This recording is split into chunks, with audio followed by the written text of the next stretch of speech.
অতিরিক্ত ওভার স্পিডের কারণে রাস্তায় বাস বেশিরভাগ দুর্ঘটনা ঘটে।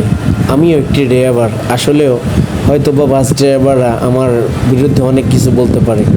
আমি মালবাহী গাড়ি চালাই, অনেক ক্ষেত্রে আমরা সাইড দিতে দেরি হলে এই বাসগুলি ডাইনে বামে ঢুকিয়ে দিয়ে সামনে গিয়ে ব্রেক করে দাঁড়িয়ে যায়, কিন্তু আমরা সহজে ব্রেক হয় না গাড়ি, আমরা আস্তে ধীরে এমনি গাড়ি চালাই, যেহেতু হেভি হেভি মালামালটা নিই।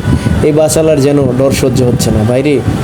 2 মিনিট 5টা মিনিট সময়ের চেয়ে জীবনের মূল্য অনেক বেশি। তুমি একা জীবন না, এখানে তোমার 40-45 জন যাত্রী থাকে, তাদেরও তো একটা দিন শেষে জীবন আছে।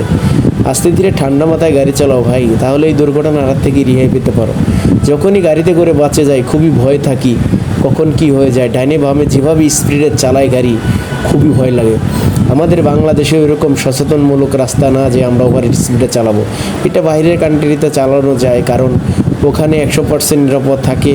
যার যার রাস্তায় শেষে তার তার লাইনে গাড়ি চালায়, তো সেক্ষেত্রে অ্যাক্সিডেন্ট হওয়ার ঘটনাটা কম থাকে। তো আমাদের বাংলাদেশে আমরা ওইভাবে নিয়ম বজায় রেখে আস্তে ধীরে গাড়ি চালাই ভাই।